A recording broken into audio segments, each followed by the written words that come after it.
This is the next session in the series, God Speaks as the Master Framework for Meher Baba's Darshana.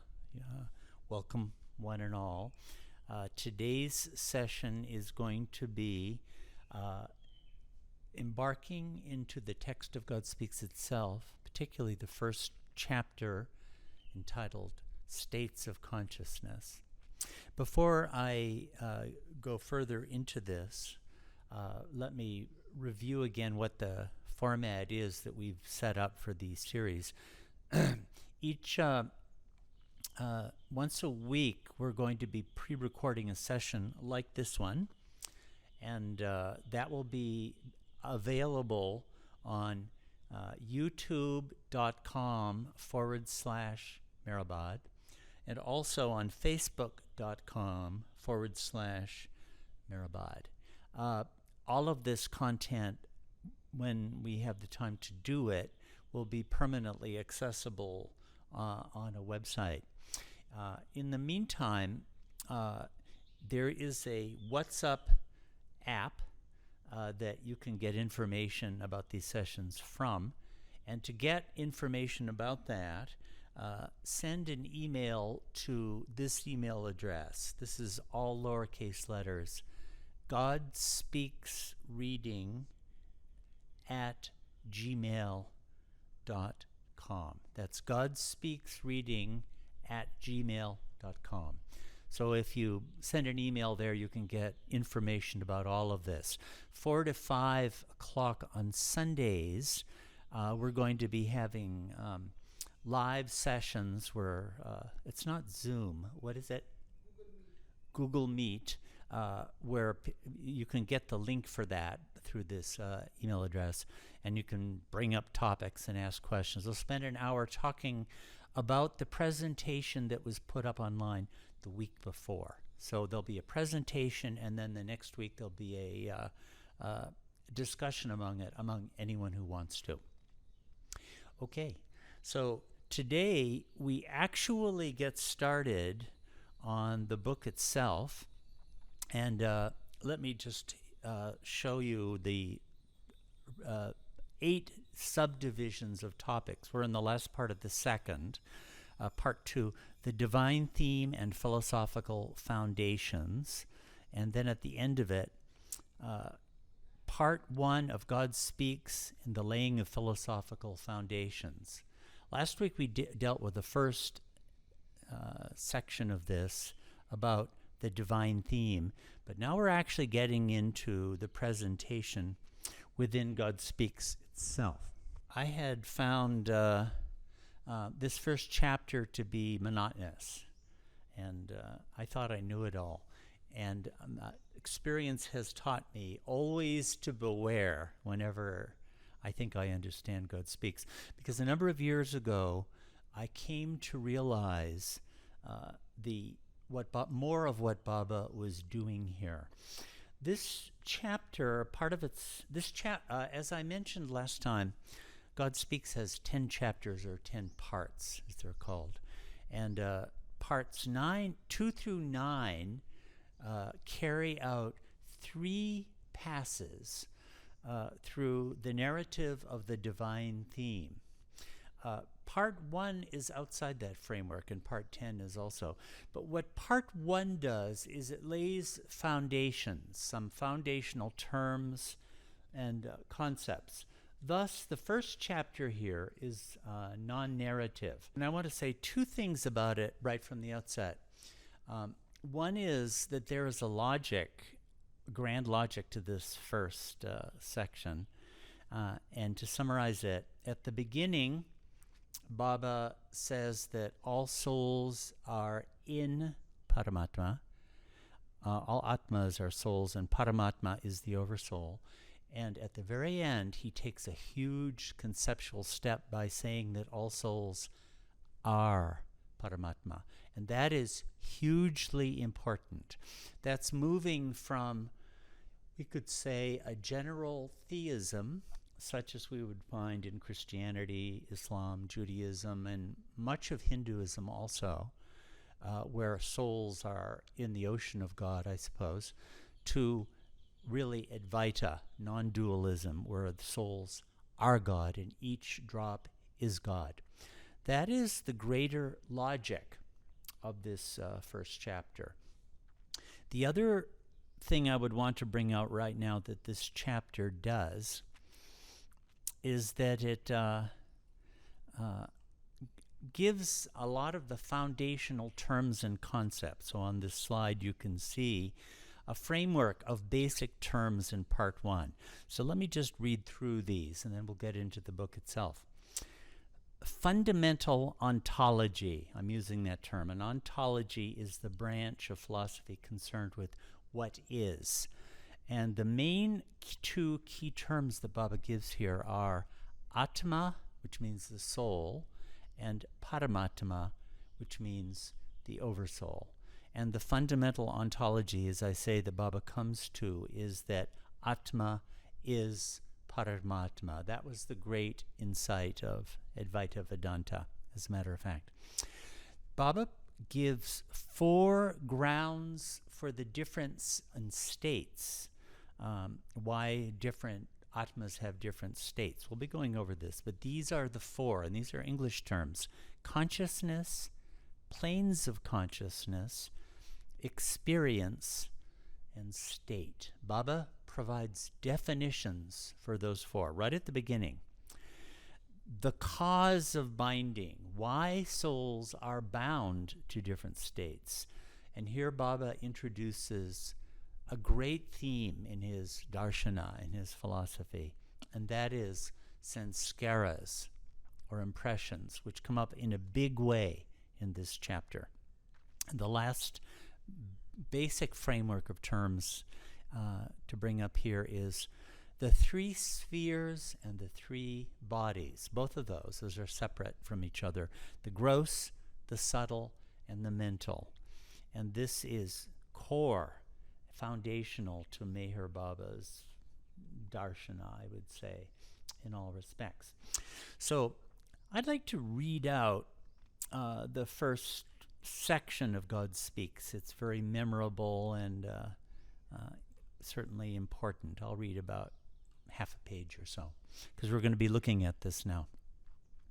All souls, Atmas, were, are, and will be in the Oversoul, Paramatma. Note at this point he's saying they're in the Paramatma. Later on he'll say they are the Paramatma. Not yet. Souls, Atmas, are all one. He has said that. All souls are one. All souls are infinite and eternal. They are formless. All souls are one. There is no difference in souls or in their being and existence in souls. There is a difference in the consciousness of souls. There is a difference in the planes of consciousness of souls. There is a difference in the experience of souls, and thus there is a difference in the state of souls. Okay, so let's go over that. What Baba is really giving here is a framework for understanding why we experience what we do. It sounds very abstract and very philosophical. It is a philosophical language. But what he has just described here is why you and I experience the specific body and world that we do. What are the grounds of difference that are here? So let me jump here. Let's take a look at this slide. These are the 4 key terms which I'd like to look at more closely. Consciousness. Baba says there is a difference in the consciousness of souls. And the way that Baba is using the word here is to say what the individual drop soul is conscious of, which is the body identification of the soul. He means that specifically, what you identify with. So I identify with this body of being Ward. Outside the window right now, I can see a bunch of goats. Each of them is identifying with the body of a goat. I see some rocks. Each of those is identifying with the body of the rock. So there's a difference in the body identification of consciousness, souls. That's what Baba means to be talking about here, right? Isn't it true for all of you? Don't you identify with your body? If a hammer smashes your finger, doesn't it hurt? You know, that's because we identify with bodies. Okay, planes of consciousness, the second here. The soul is on, that is, its consciousness extends to either the gross, subtle, or mental sphere plane. Now, for most of us, that would be the gross sphere. And that's true for all creatures in evolution, all the kingdoms, those goats, those rocks, worms, birds, all of that. And most people are conscious of the gross plane. Remember, there are three spheres, or here he's calling them planes: gross, subtle, and mental. The third, experience. Through the medium of the body, the soul experiences the sphere. You see, you identify with the body. The body has, we could call them openings. I'm going to use that term, which would be our five senses, first and foremost, like we see, we hear, we smell, we taste, we touch. And through those senses, we experience our environment. Through body identification, we experience our environment. This distinction is going to turn out to be an important one. And last, the state.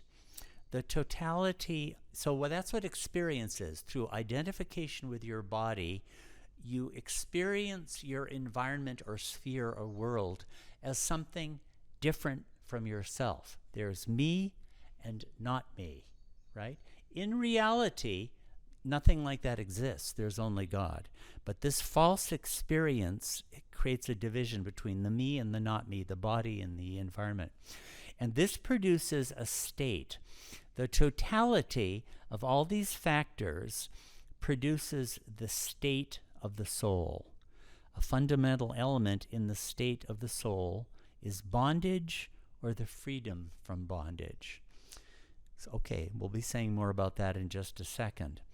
Now, I feel that when you read this first chapter, it is most useful to understand the relevance of this chart that I have on the slide, Chart 7.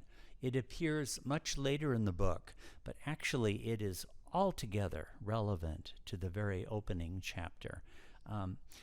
And let me give a pitch for Baba's charts. Baba's figures or diagrams or charts were a very important part of his expository method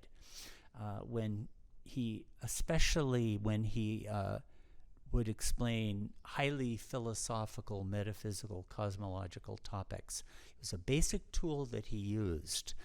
And over the years, having worked with this for a long time, I've really come to realize that the different charts will be often explaining the same topic, but different perspectives, different pieces of it, different points of view, and they're really worth studying. So when you come to a chart in God Speaks or any of Baba's other books, if you really want to delve into it, the book, spend time on the chart. Don't skip over it. The little details are important. So here you can see in this chart, it's in the form of a circle. Let me just show you one other. Once in a while Baba would do this. Here's another chart from Tiffin lectures, which also comes in the form of a circle. This, in both cases, the circle represents the totality of God and creation. That is the everything and the nothing put together. So in this case, just to show you how this works, you can see around the outlines of the circle, oops, my laser pointer, I have to de-expand if I use the laser pointer, but you can see the everything he writes a bunch of times around the outside. In other words, this diagram shows the totality of the everything. down here, I won't use the laser pointer because I have to make it smaller and harder to see. But on the right-hand lower part, you can see God's most original unconscious state of beyond the beyond. In the 10 states of God, this appears at the very top as the beyond state. Below that, you see a little curve marking off what he calls the reality. That's the reality of God versus the imagination or the illusion of God. And you can see above that in the chart, illusion. Everything about that is the illusory sphere. Under the reality, you see God is conscious of everything except nothing. That is to say, God is conscious of the I am God state and unconscious of the illusion. This would be true of majubs, they're called. Brahmi bhuts is a Hindu term for it.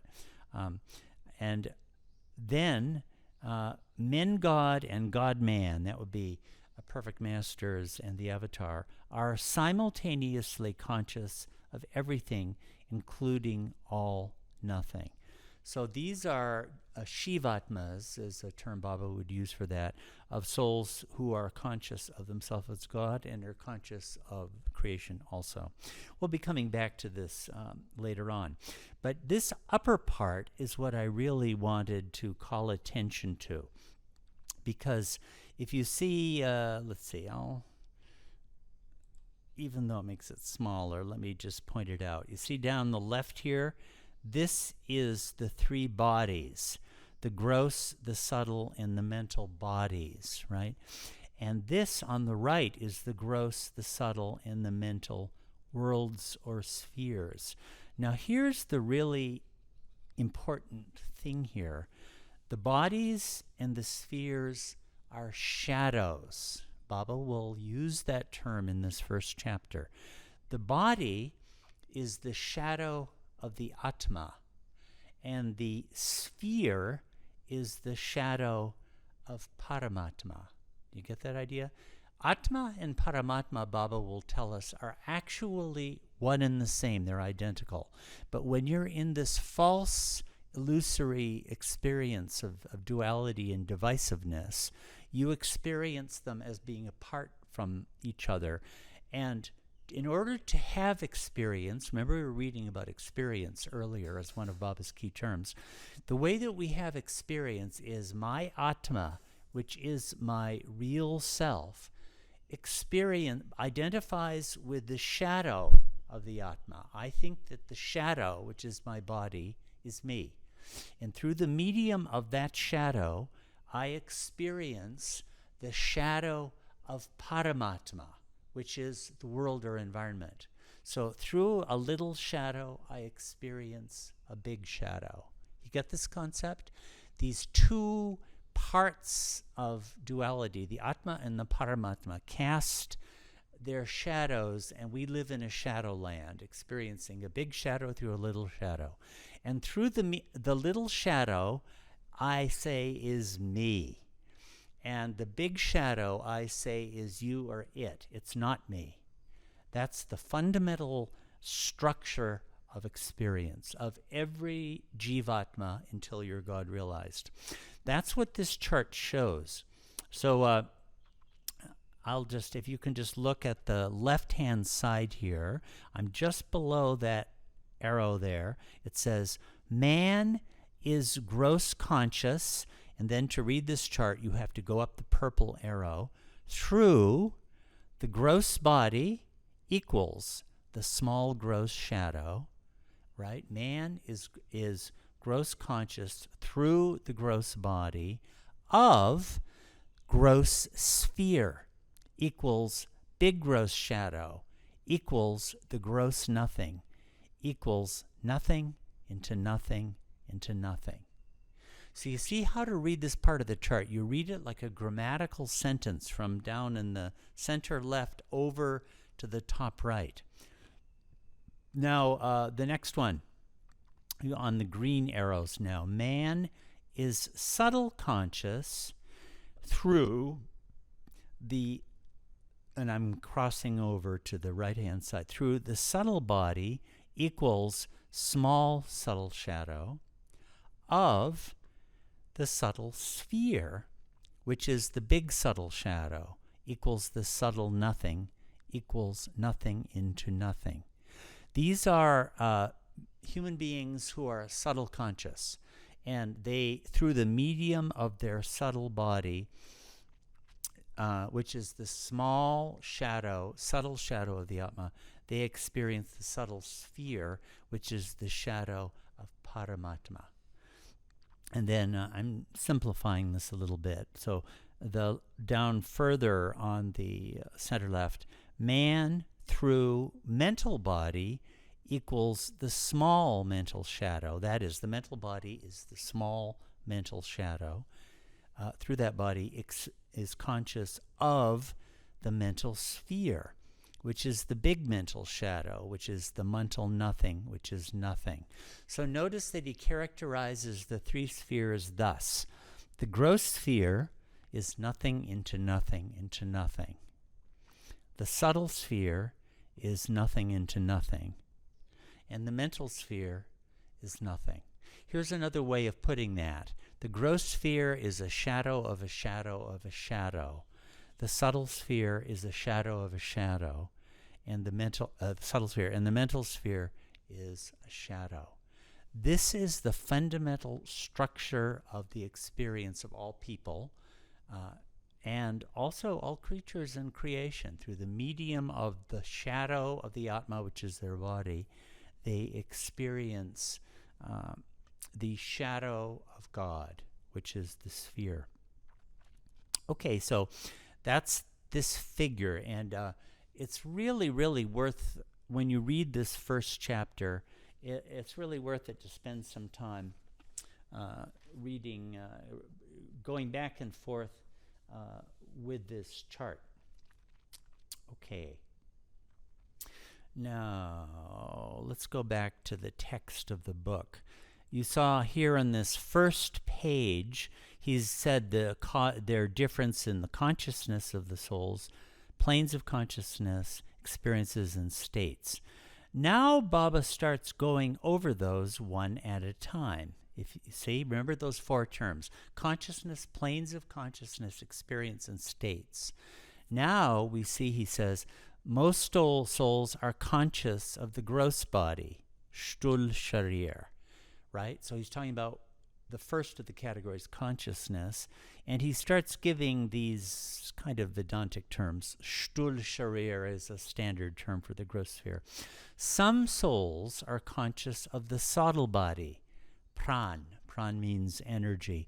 Earlier, Baba would use the term Sukshma Sharir, which is a standard term for the subtle body. A few souls are conscious of the mental body, mind or mana. You know, manas, it's the mind. And a very few souls are conscious of self. That would be the Atma itself. Okay, so there's consciousness. Now he's actually going to jump to the third of them, not planes of consciousness, but experience. Most souls have experience of the gross sphere. Some souls have experience of the subtle sphere world. A few souls have experience of the mental sphere world, and a very few souls have experience of the oversoul. So remember how it is that you have experience. Through the consciousness of body, you experience the shadow of Paramatma, or the sphere. That's what experience is in Baba's definition. Now in this lower part, he's actually going to go back to planes of consciousness. We had four terms: consciousness, planes of consciousness, experience, and states. Now he's actually going back to planes of consciousness. Most souls are on the gross plane, Ana Bhumika. Bhumika means a world or a sphere or a plane, and Ana means food, the food plane. The gross plane, all that we do is eat. That's actually a Vedantic term. They actually use the Anabhumika, or I forgot what the term is. Some souls are on the subtle plane, Pran Bhumika. A few souls are on the mental plane, manobhumika, and a very few souls are on the plane beyond the mental plane, vidyan, he calls it. Could be vidyan bhumika. Okay? So we've had consciousness, experience, planes of consciousness, and now on the top of the next page, most souls have great binding, some souls have little binding, a few souls have very little binding, and a very few souls have absolutely no binding, right? Those will be gross conscious, subtle conscious, mental conscious, and God realized in turn. Okay, so he's gone through these 4 categories and related them to the 3 planes. And now we have this. Baba says, all these souls, atmas, of different consciousness, of different experiences, and of different states are in the Oversoul, Paramatma, right? He said that at the beginning, and having shown the different experiences and states, now he's reaffirming that point, that they're all in the Oversoul. Now we're going to get to another major development in this chapter and in Meher Baba's Darshana, huge theme. If now all souls are in the Oversoul and all are one, then why is there any difference in the consciousness of souls, in the planes and in the experiences and in the states, right? Baba said that all of us, all of our atmas are one and the same with no difference. Then why do we have different experiences? Right now I can see Naman sitting 10 feet away from me. Why don't I suddenly experience myself through the body of Naman? Or through the body of those goats outside? Or through the body of a rock? Why don't I? It's never happened once. Why not? What is the cause of these differences? And now we're going to get a hugely important concept, which I dare say most of you are already familiar with. The cause of this difference is that the souls have different and diverse impressions, sanskaras. Huge theme, and I'm going to linger on this for a minute because it has such a major role in Meher Baba's Darshana, as we could say. I would like to, here's a extract, this slide, from a Tiffin lecture that Baba, those are talks Baba gave to the Mandali. This one was given 19th August 1926. You can find it in the book under that title that was published a few years ago, where Baba said, the basis for all my explanations is sanskaras. Where and in which religion has this been so clearly and logically explained? Nowhere, except occasionally here and there in the Hindu Shastras. But even that is just a shadow of what I have explained to you. Now, I've spent a good bit of time digging into this as much as I could. It would be a really good thing in the course of time if some expert, a trained scholar who would have the interest and skills necessary would delve into the history of the topic of sanskaras. The word is an old one. In fact, it comes up even in the teachings of Buddha, as far as we know, where he talks about the false self as being comprised of 5, what he calls skandhas, or khandhas in the Pali. And the 4th of these is something that he calls samskaras. By the way, in Sanskrit, you'll often find an M, where in Hindi, Gujarati, modern Indic languages, you'll find an N. Sanskara is the same thing as samskara. And whether the Buddhist idea of samskara is the same as Baba is not something I'm completely sure about. I did spend a good bit of time trying to figure it out, and it probably has a relationship. But there is some talk of sanskaras. I found a little bit in Vedanta. The Yoga Sutras have a little bit of it. I found some in Vivekananda. There are discussions of it, but not very much. that I could ever see. Another word for it used in this ancient literature, by the way, is vasana, or that's a related word, which means like a fragrance or a scent. There are schools of Buddhism that, there's a major school, Vijnanavada Buddhism it's called, emerged about the 5th century, which talks about a storehouse consciousness, underlying the false phenomenal consciousness of the fleeting apparent ego, and it has seeds in it.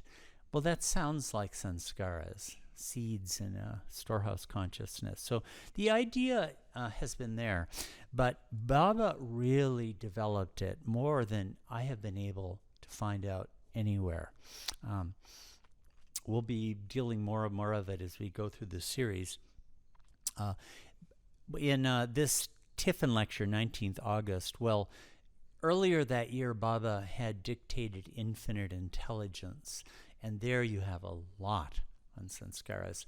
You can find a great deal about sanskaras also in the discourses. There are a number of discourses on that very subject. So I won't say much more about it here, except to make this one point. One question that has intrigued me is, what is a sanskara? What is a sanskara made of? And that Baba never addressed. He never really explained what they were. He says a good deal about how they function. Okay, here's another on different categories of sanskaras. I'll just read these out. We won't go into them now. But Baba differentiates between natural and unnatural, or actually in discourses he called them non-natural sanskaras. Those would be sanskaras accumulated in human form. They're coiled sanskaras versus sine wave sanskaras. Those will be the sanskaras early in evolution, sanskaras late. Also, there are gross, subtle, and mental sanskaras. And then the last on this list, there are what he calls prarabdha sanskaras, vijnani sanskaras, and yoga sanskaras. These are talked about in discourses where this subject has gone into much more. Back to the text of God Speaks. Baba spends a good bit of time talking about sanskaras and how they're determiners and drivers of experience. Like here on page 2, he says, most souls have gross impressions, some souls have subtle impressions, etc., some mental and some none. By the way, when you have no impressions, your consciousness turns back upon the Atma itself and you achieve God realization. Thus, the bottom here. Souls with gross impressions have consciousness of the gross body, Shtul Sharir, and have experience of the gross sphere. Remember, it's through the body that you experience the sphere. Souls with subtle impressions have consciousness of the subtle body, Pran, and have experience of the subtle sphere. He goes on like this. That is to say, according to the impressions that you have, you identify with the body and experience the sphere through the medium of the body. If you have gross impressions, you identify with the gross body. If you have subtle impressions, you identify with the subtle body.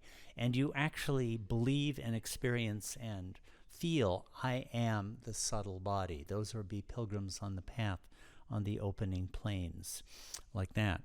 He also says that when you are experiencing the gross body, you don't experience the subtle body, the mental body, or Paramatma. When you're experiencing the subtle body through subtle sanskaras, you don't experience the gross mental or Paramatma. Same with mental. And he says that when you experience Paramatma, you don't experience the gross, subtle, and mental. He's talking here about majubs, or souls who are unconscious of creation. Of course, there are a few souls who come back to creation consciousness. Down here at the bottom of this page, as you could see, I'd just like to call your attention to another important characteristic of God Speaks in this table. Here you see these different columns. There's the sphere, as he calls it, gross sphere, subtle sphere, mental sphere. And then he talks about the body. And here's the interesting thing. He correlates what he calls mystic terms with Sufi terms and Vedantic terms. Now, this is part of the enterprise of God Speaks. I'm sure Dr. Ghani and others were heavily involved in this. But Baba makes some basic pointers, gives some basic pointers in how we can correlate the very different languages of these very different religious traditions so that we can see the connections between a term. And when he says Vedantic, sometimes it's Vedanta, often it's just Hindu tradition of various types. So often not just Vedantic. And when he says Sufi, sometimes the terms he'll use are just general Islamic terms, usually derived from the Arabic. And when he says mystic, well, this is usually just means the English language, because most of these things have not really been developed in Christian mysticism very much. But there are going to be a number of charts and tables like this throughout God Speaks, where Baba begins the project of showing how the mystical and high spiritual and philosophical traditions of these different religions relate to each other. Okay. Later on, this is something I want to read. Yeah. Okay, page 4. This is down towards the bottom of page 4. He says, as impressions of the gross, subtle, and mental vanish or completely disappear, the consciousness of the soul is automatically and obviously directed and focused towards itself, and this soul then necessarily has no alternative but to absorb experience of the oversoul. When your sanskaras are gone, when they're eliminated, you automatically have the experience of the I am God state. Now, elsewhere, Baba has said you need the grace of a master, etc., etc. As I mentioned in an earlier session, Baba doesn't talk about master-disciple relationships very much in God Speaks. He's kind of talking about the pure metaphysics of it all. He'll say a great deal about that in discourses and other places. Now, these two paragraphs are really worth noting. I've already said it. It relates to that chart, but as a reminder, now, gross, subtle, and mental bodies are nothing but the shadows of the soul. The gross, subtle, and mental spheres, worlds, are nothing but shadows of the oversoul. So remember that. This is a strain in Meher Baba's Darshana, his philosophy, that I would call illuminationist. There is a very significant tradition, school within Islamic mysticism, called the Illuminationist school. Ishraqi is the term, Ishraqi, that traces back to a great Islamic mystic named Surawardi, who formulated a metaphysics based on the categories of light and darkness. In the Western world, you'll get existence and essence, or in Vedanta, you'll get Atman and Paramatman and so forth. This strain looks at light and darkness, and one reason why I'm taking a moment to emphasize it is that it has a good presence in a lot of Baba's discourses. In fact, the very first major philosophical discourse from Baba that we have, entitled In God's Hand, is, I would call, an exposition in illuminationist metaphysics. So here he's given an illuminationist figure for the relation between the body and the sphere. Body is the shadow of the Atma, sphere is the shadow of Paramatma. And he says this,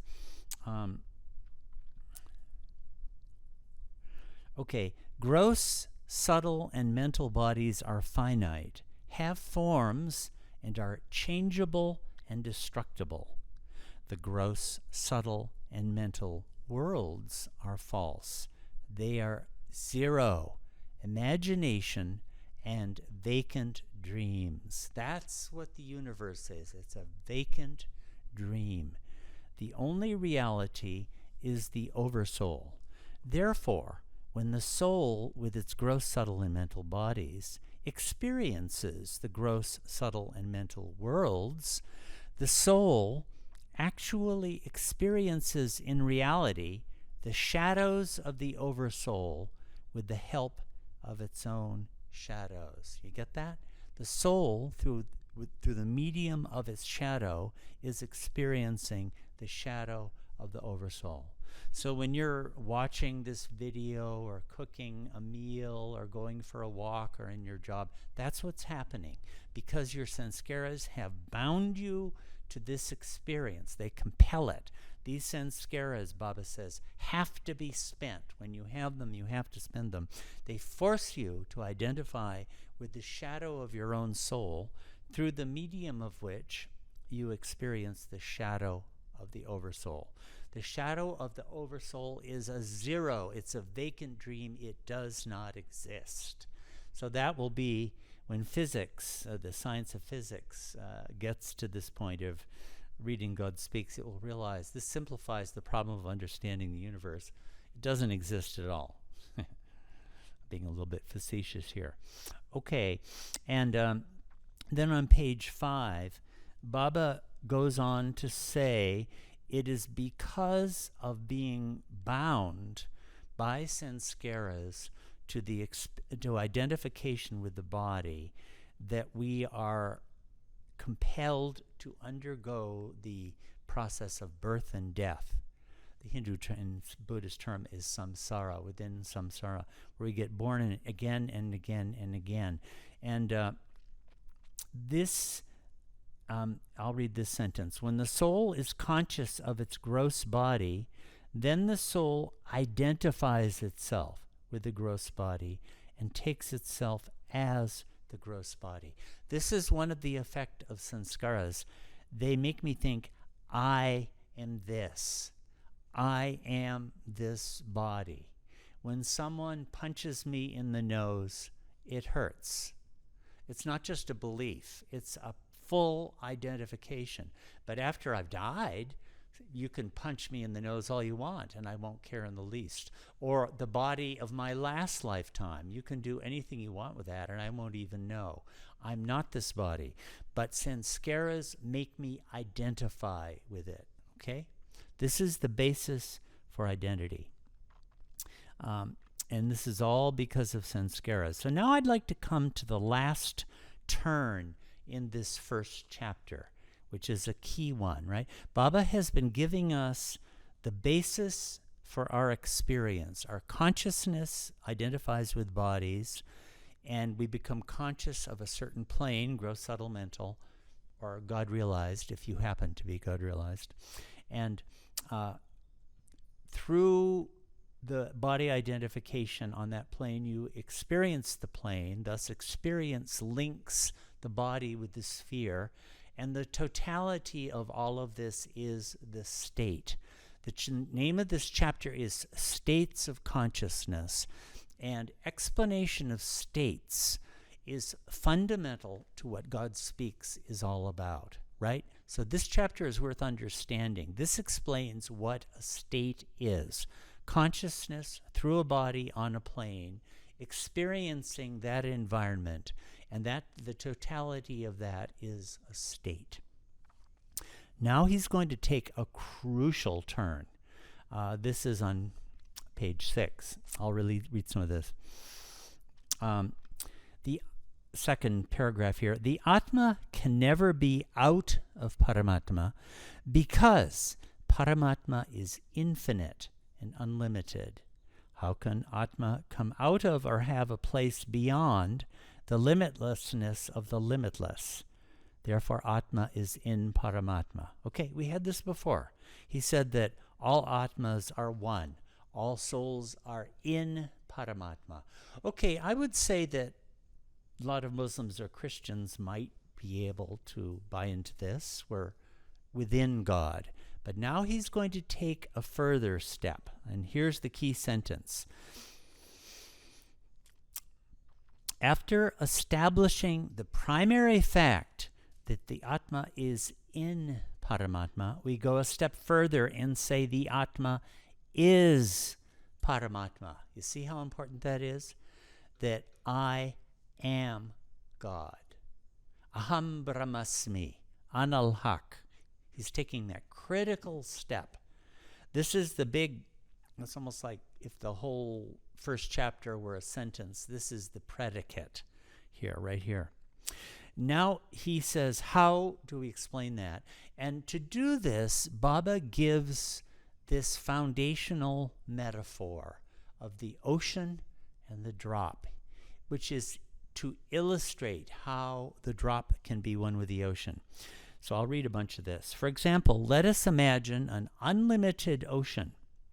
Let us also imagine that we separate or take out one iota of ocean from the limitless expanse of this unlimited ocean. It follows then that this iota of ocean, while in the limitless ocean, before separation, is ocean itself. You get that idea? A drop or an iota of ocean before it's separated is ocean. There's no difference, right? And is not there in the shoreless ocean as an iota of ocean, because every iota of ocean, when not limited by the limitations of a drop, is unlimited ocean. What causes it to be limited, we've seen that before, is Sanskaras. It is only when an iota of ocean is separated from the unlimited ocean, or is taken out of the unlimited ocean as a drop, that this iota of ocean obtains separate existence as a drop of the shoreless ocean, and that this iota of ocean begins to be looked upon as a drop of the unlimited ocean. So this is to explain that all of us were actually the unlimited ocean, but we've imagined, we've fallen into the ignorance of thinking that we are separate. But if this imagination of separateness were gone, we would experience, I am the ocean. Let's see. Okay. I'm jumping to, this is the last page of this. But just as the iota of ocean acquires its limitation as a drop through being in the form of a bubble on the surface of the ocean. Okay, now he's introducing a new metaphor. Now you might say, if it's an unlimited infinite ocean, how can there be a surface? Well, remember, Baba's just talking about a metaphor here. And this is, so now the surface would be the boundary with the imaginary or the illusory. And now a bubble is like the identification with the form or body. That's going to be a big metaphor Baba uses throughout his entire life. Actually, he used it a lot back in the 1920s. Okay, likewise, the Atma, which is in Paramatma and is Paramatma, apparently experiences separative existence from infinite Paramatma through the limitations of a bubble of ignorance, with which the Atma shrouds itself. No sooner does the bubble of ignorance burst than the Atma not only finds itself in Paramatma, but it experiences itself as Paramatma. The bubble of ignorance, which earlier in this chapter Baba said is ignorance is caused by Sanskaras. There's another major theme in Meher Baba's Darshana, ignorance or Maya. That word never comes up in God Speaks, but he talks about it a lot elsewhere. Okay. I'll just read the last paragraph and then we're done with this chapter. Through this limitation formed by the bubble of ignorance, self-created by the Atma apparently inherits a separative existence from Paramatma. And because of this self-created separativeness from infinite Paramatma, the Atma, which is itself infinite, unlimited, and limitless, he said that right in the first 2 or 3 sentences, apparently experiences itself as most finite with infinite limitations. So there's the basic framework for God Speaks. He says, God, all souls are in Paramatma. They're differentiated from each other by consciousness, planes of consciousness, experience, and states. But this distinction of Atma and Paramatma is completely illusory. They're sustained by the illusion of bubbleness. The drop thinks it's a bubble when in fact it is one with the ocean. So there's the basic foundation and framework for God Speaks. Next week we're going to get on to the next chapter, and I think I'm going to spend the entire session next time on the first part of it, which will be the whim or the first urge. And the session after that will get on to the evolutionary series of the 7 kingdoms. So I would recommend for those who would like to read in advance, take a look at chapter 2, the beginning. Also, chapter 8, the beginning of that, deals with the same topic. And chapter 9, the 4th state of God, provides another treatment. Also, Beams from the Spiritual Panorama has a very good essay on this topic. Okay, so there's the first chapter of God Speaks. We're off. This is the 9th of July. Tomorrow is Silence Day. You'll be hearing this after Silence Day, but I hope you all had a happy Silence Day and much love and a big Jai Baba to you all. Jai Baba.